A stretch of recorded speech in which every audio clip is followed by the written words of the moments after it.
아침에 일찍 일어나는 거 정말 싫죠. 간신히 일어나서 초스피드로 옷 입고 지옥철 타고 출근하는 분들도 있고요. 꽉 찬 사람들 여름에 살 닿고 막 이러는 거 진짜 싫죠. 죽어라 뛰어서 지각은 안 했는데 그 다음엔 바로 윗사람 눈치 봐야 되잖아요. 오늘 기분 좋나? 지나치게 기분 좋은 것 같으면은 이것도 문제예요. 갑자기 회식 잡힌단 말이에요. 맛있는 거 시켜준다고 하는데 니나 많이 드세요.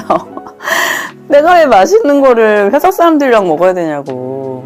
팀장님 친구 없냐고요. 진짜 회사 때려치고 프리랜서로 살고 싶을 때 있지 않으세요? 회사가 다니고 싶으신 분들도 있으시겠지만 다들 최종적으로는 나중에 프리랜서가 꿈이라고 하더라고요. 막상 홀로서기를 하면 또 불안할 거예요. 일이 없으면 월세를 어떻게 내겠어요? 근데 최상위 1% 프리랜서들은 불안하지 않습니다. 자기만의 판을 딱 짜놨기 때문에 당장 내일 굶어 죽을 걱정을 안 하거든요. 오히려 일을 더 하고 싶은데 시간이 없어서 문제죠. 그러면 지옥철도 안 타고 눈치도 안 보고 대체 어떤 사람들이 프리랜서를 하는 건지 내 구겨진 인생이 어떻게 해야 활짝 피는 건지 얘기해 볼게요. 그림 그리는 사람들은 남 눈치 보는 거 진짜 못하잖아요.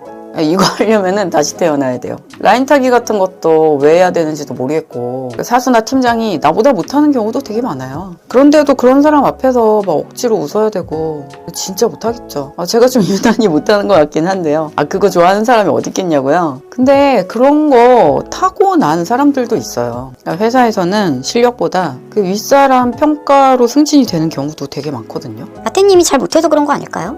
네, 뭐 그럴 수도 있죠. 근데 팀장이랑 새벽까지 술 잘 마셔준다는 이유로 1년에 그림 2장 그리고도 승진하는 애를 봤다? 많이 봤다. 프리랜서 생태계는 그렇지 않아요. 술 잘 먹고 잘 놀아봤자 이게 일할 시간만 줄어들 뿐입니다. 주량 센 거는 더 이상 덕목이 아니에요. 오로지 내 실력하고 성과 딱 이걸로 가는 겁니다. 굳이 내 스탯이 0인 이 사내 정치에 힘을 쏟을 필요가 없는 세계예요. 내가 사장이고 내가 직원인데 내가 나한테 잘 보여봤자 뭐 하겠어요. 클라이언트는 오직 작업물로만 평가를 합니다. 그 클라이언트는 일을 주는 곳을 얘기해요. 그럼 프리랜서를 해야 떡상하는 성격이 어떤 점이 있는지 더 구체적으로 이야기해 볼게요. 성장의 기준이 나 스스로에게 있다. 그런 분들이 있어요. 일도 없는데 찾아서 하고 또 프로젝트에 도움 될 것 같은 일을 막 만들어서 하는 사람들 혹시 보셨나요? 종종 있습니다. 저는 점심시간에 밥도 안 먹고 일만 했었는데 어느 날 어떤 분이 저를 살짝 부르더니 그러시더라고요. 네 회사도 아닌데 뭐 이렇게 열심히 해? 너 때문에 다른 사람들이 일을 안 하는 것 같잖아 라고 말이에요. 밥도 안 먹고 일하면은 사람들이 좋게 볼 것 같잖아요. 절대 그렇지가 않습니다. 회사라는 게 팀 작업이기 때문에 서로의 보폭을 맞춰서 걸어야지 누구 하나가 탁 튀어 올라가면은 다른 사람들이 곤란해하는 게 있어요. 좌표 찍히는 거죠. 그래서 평균치 기준을 맞춰야 하기 때문에 나는 다른 사람 눈치 안 보고 평가의 기준이 나 스스로에게 있는 사람이다 그러시다면은 프리랜서를 생각해 보시는 것도 좋습니다. 요컨대 가장 중요한 성장 지표가 나이기 때문에 온전히 내 성장에만 미친듯이 집중할 수가 있어요. 흑백 요리사 보셨나요? 거기 보시면은 그 셰프님들이 경연이 너무 좋았다 라고 말씀하시는 게 있는데요. 그 이유가 이거더라고요. 고객이나 뭐 다른 거 신경 안 쓰고 오로지 그 요리에만 집중할 수 있어서 너무너무 좋았다 라고 말해요. 실증을 빨리 느끼고 새로운 일이 좋다. 이거 좀 이상하지 않나요? 이런 성격은 대부분 안 좋다고 생각을 하시잖아요. ADHD 같은 거 같다고. 실증을 빨리 느끼고 새로운 일을 하는 걸 좋아하시는 분이라면은 프리랜서가 잘 맞으실 수 있습니다. 프리랜서 생활을 하면 같은 일을 반복해서 하기가 이게 쉽지가 않아요. 한 업체에서 보통 하나의 일을 주기 때문인데요. 많아봤자 연속으로 받을 때 많아봤자 3-4개? 이 일이 끝나면은 또 다른 업체하고 일을 하게 되는 경우가 많아요. 실제로 제가 외주 관리를 할 때 컴투스에서요 40종의 외주를 뿌린 적이 있어요. 한 20분 정도에게 드린 것 같아요. 이 외주 하신 분 있으시죠? 그럼 한 작가한테 평균 2개 정도 가는 거잖아요. 한두 달 만에 캐릭터가 한 40개가 나오게 됩니다. 외주를 쓰는 이유 자체가 이 단기간에 많은 아웃풋, 그러니까 결과물이요. 이거를 해결하는 게 목적인 경우가 많거든요. 외주를 뿌리는 입장에서는 이제 한두 달 사이에 그 작업량이 엄청 빡세게 막 촘촘히 뿌린단 말이에요. 예를 들어보면은 넥슨에서 외주를 하는데 던파팀에서 캐릭터 2-3개 정도를 받았다라고 해볼게요. 외주를요. 그러면은 이미 던파팀에서는 수십 개의 캐릭터가 나온 거예요. 나오고 동시에 수십 명의 작가가 캐릭터 외주를 하고 있으니까요. 그러면은 던파팀에서 당분간 다음 업데이트 계획이 있을 때까지 외주가 없을 수 있습니다. 그게 이제 1차 물량이 끝났다, 2차 물량이 끝났다 이렇게 하거든요. 그러니까 물량이 오링 나는 거죠. 같은 프로젝트에 같은 성향의 일을 10개, 20개 하기가 이게 쉽지가 않아요. 내가 한 업체에서만 일을 오랫동안 하게 되면은 물량이 오링이 나면은 손가락 빨아야 됩니다. 바꿔 말하면 나는 똑같은 일 반복하는 거 별로 안 좋아하고 금방 지치고 너무 싫고 새로운 일을 하는 게 좋다 이러신 분들한테는 프리랜서가 잘 맞으실 수 있습니다. 이게 종종 또 이런 경우가 있어요. 너무 외주를 잘해준 거예요. 그래서 이 던파팀에서 이 사람 되게 믿을만하구나, 너무 좋다 싶으면은 다른 분야의 일을 주기도 합니다. 예를 들면 뭐 아이콘 같은 거 또는 펫 이런 거 다른 일을 주기도 해요. 근데 이런 거를 나는 그 캐릭터 디자이너의 이 가오가 있지 하면서 안 하시는 분들도 있고 한데 저는 가급적이면 하시는 게 좋다고 추천드리고 싶어요. 이런 식으로 일을 하다가 보면은 내가 아이콘도 할 수 있는 사람이구나 하면서 그 새로운 나의 모습을 발견하게 되기도 한단 말이에요. 하나의 무기가 더 생기는 거죠. 말이 새고 있는 것 같은데요? 아니에요. 이 말이 하고 싶은 거예요. 보통 한쪽의 업무에서 그 자아 실현을 하시는 분들이 대부분이잖아요. 반대로 이렇게 새로운 일을 알아가는 것이 이 적성에 맞는 분도 계시거든요. 사람이 생각보다 참 다양합니다. 모든 사람이 나 같지가 않아요. 이런 분들이 프리랜서를 하게 되시면은 안 나오던 뭐 트름이 나오고 뭐 소화가 잘 되고 까지는 아니더라도 내가 이제 좀 사는 것 같다 라고 느끼게 되실 수 있어요. 예전에 어떤 팀이 있을 때 AD 분께서 네임 드셨는데 AD면 보통 캐릭터 많이 할 것 같잖아요. 캐릭터를 하셨던 분이죠. 근데 이펙트를 하고 계신 거예요. 그래서 캐릭터를 이렇게 잘 그리시는 분이 왜 이펙트를 하세요? 그랬더니 캐릭터 너무 오래 하니까 지겨 죽겠다고 하면서 난 이펙터가 되고 싶다 막 그러셨던 분도 있는데, 그런 분이 프리랜서 하시면 오히려 더 폭발적으로 수익이 늘어날 수도 있겠죠? 잘 되고 계시겠지만요. 다시 돌아서 이렇게 되면은 좋은 게 캐릭터만 할 줄 아는 사람이 이게 도트도 찍고 아이콘도 만들고 이펙트 리소스도 잘하면 그만큼 이게 먹고 살 수 있는 방향이 더 많아지는 거잖아요. 회사를 30년을 다녔는데 내가 바위 하나는 기깔나게 잘 그린단 말이에요. 근데 회사가 망해서 회사를 나가게 됐어요. 그럼 이 바위 잘 그리는 내 스킬이 누구보다 잘 그리지만 내 월세를 해결해 주지는 못한단 말이죠. 프리랜서를 하면서 여러 업무를 거치다 보면은 회사를 나온다고 해도 내가 삶을 영위할 수 있는 무기가 많이 생기게 되는 겁니다. 내 가치에 비해 월급이 너무 적다고 생각이 된다. 프리랜서는 건 바이 건으로 수익이 생겨요. 만약에 200만 원 외주를 했다. 한 달에 한 장을 그리면은 그 월 수익이 200만 원이 되는 거고 100장을 그리면 2천만 원이 되는 거겠죠? 만약에 내가 손이 개빨라서 그림을 한 달에 막 10장을 그릴 수 있어요. 그러면은 프리랜서를 하시는 게 더 이득이죠. 회사는 한 달에 한 장을 그리든지 100장을 그리든지 월급이 똑같잖아요. 이게 회사의 최대 장점이자 단점이자 그런 건데, 회사는 숨만 쉬어도 월급이 납니다. 고인물의 회사 생활에 대해서 제가 한번 얘기해 볼게요. 출근을 했어요. 일단 이제 구름 까까를 먹는데 나가서 한 30분 쓰고요. 그리고 돌아올 때 이제 커피 한 잔 해야죠. 커피 한 잔 사들고 오는데 또 한 30분 걸립니다. 그 자리에 앉아서 이제 인터넷 한번 봐야죠. 인터넷 서핑하고 이것도 30분. 그래서 자리에 앉았어요. 이제 메일 확인이랑 업무 확인하고 하는데 1시간. 그러면은 이게 신비롭게도 한 12시가 되는 거예요.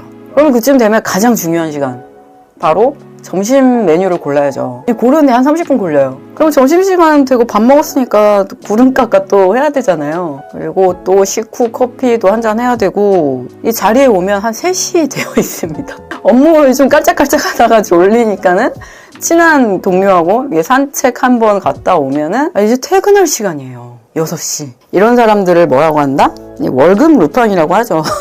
다른 사람이 한심해 보일 때가 종종 있다. 방금 말씀드린 이 월급 루팡의 생활이 이게 바로 진정한 회사 생활의 진리지 라고 생각하시는 분들도 없지는 않습니다. 있어요. 이런 분들이 프리랜서를 하시는 겁니다. 내가 좀 손이 빠르고 또 성실하고 책임감이 있다. 내 스스로 일을 찾아서 하는 편이고 일정 관리도 꽤 잘한다 스스로. 그런 성향을 가지신 분이라면은 이 홀로서기를 한번 진지하게 고려해 보실 만합니다. 아니 그럼 직장인들은 다 한심한 사람들인가요? 성급한 일반화의 오류가 지리시네요. 그쵸. 이 직장인들이 그럼 다 뷰이냐? 프리랜서만이 정답이냐? 물론 아니죠. 저도 회사 생활을 20년 넘게 한 사람이잖아요. 물론 아닙니다. 성실하신 분들도 많죠. 그리고 회사원 자체가 장점이 어마어마합니다. 대표적으로 복지가 있죠. 규모가 조금이라도 있는 회사면은 요즘에 대부분 회사에 그 카페테리아 다 있는 것 같아요. 직원 할인가로 커피가 아메리카노가 한 1,000원 정도 하거든요. 회사 커피는 엄청 저렴한 거죠. 또 사내 식당 있는 데도 많은 것 같아요. 피트니스, 어린이집, 명절마다 선물도 받죠. 때때로 상여금이나 아이패드, 스위치, 플스 이런 것들도 한 번씩 받습니다. 학원비를 제공해 주는 것도 많고요. 회사 복지가 정말 좋은 게 많습니다. 거기다가 숨만 쉬어도 월급이 나온다는 거 따박따박 나오는데 그것도 매년 연봉 협상을 하면서 조금씩이나마 올라요. 이런 점들 때문에 프리랜서가 되면 그 날개 달린 호랑이가 되실 수 있는 분들이 많은데 굳이 회사에 지방령이 되시는 분들도 많이 본 것 같아요. 반면 프리랜서의 세계는 오픈월드, 완전 생존 게임이죠. 그것도 자율성 넥스 찍는 심즈입니다. 심즈. 내가 어떻게 하느냐에 달린 거예요. 내 스스로 일을 찾아와야 되는데 애초에 사회생활이 어려워서 프리랜서를 하는 분들도 많잖아요. 어쩔 때는 이게 맞나 싶을 때가 있거든요. 이다혜 작가님이 쓰신 프리랜서로 일하는 법이라는 책이 있어요. 프리랜서는 일을 어떻게 구하냐는 질문에 많은 프리랜서들이 아름아름 구한다라고 대답을 한다. 이 아름아름이라는 것은 결국 아는 사람들을 통해서 일을 구한다는 뜻이다. 조직에 속해 조직이 정한 규율에 맞춰 일하며 나와 맞지 않는 사람과 매일 얼굴을 봐야 하는 상황은 피할 수 있지만 나에게 일을 줄 수 있는 사람들이 모인 곳에서는 꾸준히 내 존재감을 드러내야 하고 마음에 들지 않는 사람이 있어도 포커페이스로 영업을 해야 하는 일이 조직에 있을 때보다 더 많기도 하다. 네, 그렇죠. 영업이죠, 영업. 이 회사에 술 먹은 아저씨들하고 밤새는 워크샵 등등 이 개 같은 일이 싫어서 나왔는데 이쪽도 만만치 않다는 겁니다. 이금미 작가님의 프리랜서처럼 일하라 라는 책에서는 이런 내용도 있어요. 첫 번째, 프리랜서에게 연습은 없다.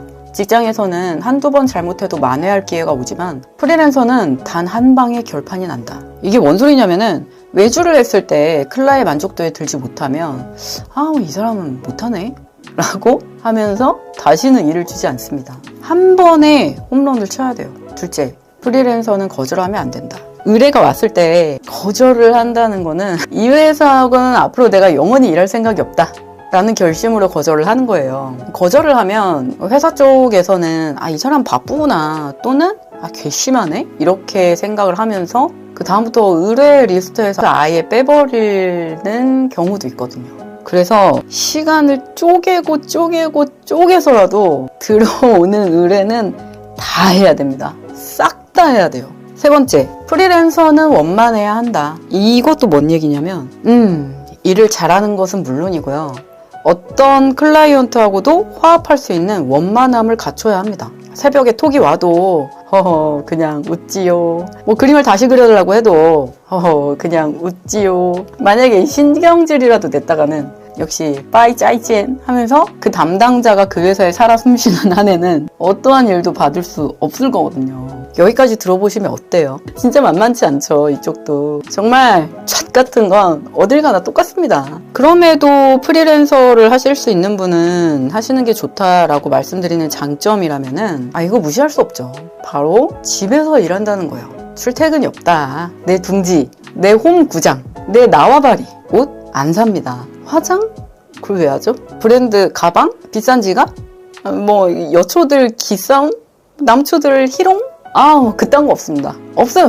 거울 속에 나밖에 없어요. 사람이라고는 거울 속에 나밖에 없습니다. 대면하지 않고 키보드로 일 처리가 다 된다는 거, 그리고 지옥철 안 탄다는 거, 결정적으로 일정 내에 업무만 마칠 수 있다면은 시간이 자유롭다는 점이 너무 좋은 점이죠. 근데 이것도 나름이긴 한데 저희 그 마태 그림 단톡방에 계신 분들은 아실 거예요. 제가 톡방에 주로 출몰하는 시간이 새벽 3시 그리고 오전 8시쯤이잖아요. 그 시간에 깨어있다는 소리죠. 주말은 사치고 휴식이 없다고 볼 수 있습니다. 진짜 개처럼 일합니다. 보통 프리랜서다라고 하면 생각하시는 이 상이 있잖아요. 스타벅스, 또 이 블루바틀 커피 한 잔 딱 받쳐들고 우아하게 햇살 받으면서 카페에서 맥북 딱 펼쳐놓고 아이패드에 드로잉 샥샥샥 할 것 같은 그런 거? 물론 그런 시간도 있어요. 근데 이게 은근히 할 일이 정말 많아요. 대표적으로 세금이 있죠. 회사에서는 총무팀이 연말정산을 해주잖아요. 그런데 프리랜서가 되면 매년 5월에 종합소득세를 신고해야 되거든요. 아니 그게 뭐예요? 무서워. 이게 처음에는 좀 무서워요. 되게 간단한 거거든요. 그러니까 안 하시면 손해예요. 진짜 쉬운 건데 어려워하시는 분들이 너무 많아서 개념만 간단하게 말씀드릴게요. 보통 외주나 커미션을 받으면 이 돈 받을 때 세금을 3.3%를 떼고 주잖아요. 그렇습니다. 예를 들어서 내가 100만 원짜리 일을 했어요. 그럼 통장에는 100만 원이 들어오는 게 아니라 96만 7천 원이 들어옵니다. 왜요? 내 3만 원 어디 가는 거예요? 일단 나라가 갖고 있습니다. 내가 돈을 벌면 내는 세금이 있어요. 얼마 전에 그 차은우, 이한이 이런 연예인 분들이 세금 안 내서 난리 났었잖아요. 그게 소득세라는 게 있거든요. 근데 그거를 귀찮아서 소득 신고를 안 하는 사람들이 있기 때문에 저 말입니다. 미리 선불로 세금을 떼어가는 거예요. 그걸 왜 회사가 떼어가는지는 이게 또 법인이니 뭐니 복잡해지니까 간단하게 요약해서 말해볼게요. 3.3% 세금을 다 뗐어요. 그러고 1년 동안에 300만 원을 벌었다고 해볼게요. 그런데 내가 컴퓨터를 사느라고 200만 원을 썼어요. 그러면은 너는 일 때문에 200만 원을 썼구나 하면서 200만 원은 소득에서 빼주거든요. 이게 경비처리라는 거예요. 내 수입 300만 원에서 200만 원을 퉁쳐줍니다. 쉽게 얘기하면은 그냥 1년 동안에 100만 원 벌었다 라고 쳐주는 거예요. 그러면은 이 100만 원에 대한 세금만 내면 되는 거잖아요. 근데 이미 200만 원어치 세금도 떼어갔단 말이죠. 그럼 그걸 돌려주려고 5월에 소득 신고를 하라고 하는 거예요. 그때 1년치 소득이랑 경비를 계산을 해봐서 세금을 다시 돌려주는 겁니다. 내가 일하는데 비용이 많이 들어간 연도에는 반드시 종합소득세를 신고를 하는 게 좋겠죠. 돌려받을 가능성이 크니까요. 반대로 내가 수입이 1억이에요. 그러면은 이게 3.3%를 내는 게 아니라 35%를 내야 되거든요. 근데 이게 3.3%밖에 안 뛰어갔잖아요. 그거를 또 5월 신고할 때 수입 수준하고 경비 등등을 계산을 해서 이만큼 더 내야 됩니다 하고 세금을 더 내거나 받게 되는 겁니다. 이걸 어떻게 알았냐고요? 당해보면 알게 됩니다. 저도 모르고 싶어요. 이 완전 짜치고 복잡한 거를 직접 해야 돼요. 여유가 있으시면 세금 어플이나 세무사를 쓰셔도 되고요. 진짜 이래저래 할 일이 정말 많습니다. 프리랜서를 하면 혼자 하잖아요. 대부분이요. 그러면 좀 갈라파고스화 되는 것도 있어요. 고립되기도 합니다. 회사에서는 옆에 그림 그리는 사람들이 있잖아요. 근데 혼자 일하면 졸리면 그냥 누워서 자기도 한단 말이에요. 근데 옆에서 막 되게 열심히 막 그림 그리는 사람이 있어요. 막 오라 막 이렇게 나오면서 그림을 그리고 있으면 자극이 되죠. 저도 따라서 열심히 그림을 그리는 날이 많아지게 됩니다. 동료들한테 배우는 꼼수도 있고요. 제가 신입일 때는 이 선따기 이런 거 다 주변에서 배웠거든요. 당시에 운 좋게도 제 옆에 그 네임드 원화가 분이 계셔가지고 친절하게 가르쳐 주신 건 아니지만 어쨌든 혼자서는 알 수 없는 것들을 배울 수 있다는 장점이 있습니다. 프리랜서를 진지하게 생각하시는 분들이 많이 계실 텐데 꼭 드리고 싶은 말씀이 있어요. 그냥 막연하게 나 회사 다니기 싫으니까 프리랜서나 해볼까? 이런 환상만 가지고 안전한 회사를 퇴사하는 거는 신중하게 생각해 보시는 게 좋을 것 같아요. 아무 계획도 없이 프리랜서로 바로 뛰어들면 진짜 개고생합니다. 피통 쌉니다. 현실적으로 프리랜서를 시작하면은 1년 동안은 무수입일 수 있다는 거를 감안하셔야 되거든요. 그 기간 동안은 자신을 PR하는 데 쓰기 때문이에요. 지금 상황을 그냥 회피하고 싶으신 건지 아니면 각오를 다지고 새로운 도전이 하고 싶으신 건지 진중하게 생각해 보셨으면 좋겠어요. 그럼 이 프리랜서를 하려면 어떻게 해야 되냐 궁금하시죠? 예전에는 회사를 오래 다니고 그 경력을 토대로 지인들이 생기고 인맥이 생기면 그런 분들을 통해서 아름아름 일감을 받아서 하는 경우가 많았어요. 그러다가 큰 건을 하게 되고 소녀전선 메인 일러스트 이런 거 하게 되면 미디어에 노출이 되면서 다른 의뢰도 많이 들어오게 되고 이런 루트였죠 대부분이. 근데 무슨 가수 같지 않아요? 근데 지금은 굳이 회사 경력보다는 내 스스로 SNS를 통해서 얼마든지 홍보를 할 수가 있잖아요. 개쩌는 그림 하나 올려갖고 터지면 바로 외주가 들어오기도 하고요. 저도 외주 뿌릴 때 페이스북에서 많이 컨택했던 것 같아요. 그중 하나는 취업까지 시켜준 경우도 있고요. 뭐더라? 이름 까먹었는데. 여튼 페이스북에 연장자들이 많잖아요. 그 소리는 결국 나에게 돈을 줄 수 있는 팀장급이나 대표들이 많다는 소리예요. 틀딱 SNS라고 무시하시기보다는 이쪽도 활용해 보시면 유의미할 거라고 생각합니다. 또 제가 이런 지갑을 두껍게 만드는 그림에 대한 이야기를 많이 해드리고 있기 때문에 구독해 주시는 것도 좋을 것 같고요. 사실 이 중반에 말씀드린 프리랜서처럼 일하라 라는 책의 3가지 덕목, 이 기억나시나요? 인생 실전이다. 일의 거절은 곧 무덤이다. 성격이 원만해야 한다.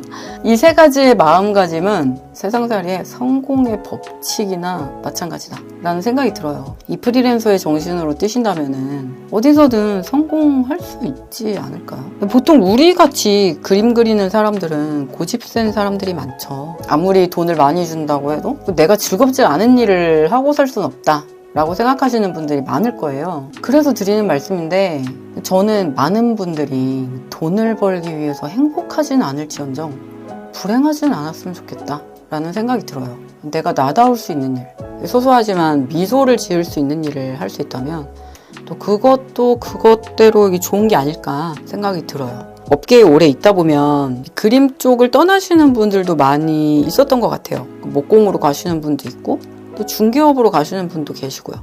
결국은 돌아서 다시 그림으로 돌아오시더라고요. 아침에 일어났을 때 미간을 찌푸리기보다는 자연스럽게 앉아서 펜을 잡을 수 있는 일을 하게 되시면 좋겠어요. 그러기 위해서 지금 직장에 계시다면, 또 학생이라면, 알바를 하고 계시다면 작은 경험의 조각조각들을 하찮게 여기기보다는 소중히 간직해서 점점 확장해 보시는 것도 좋을 것 같습니다.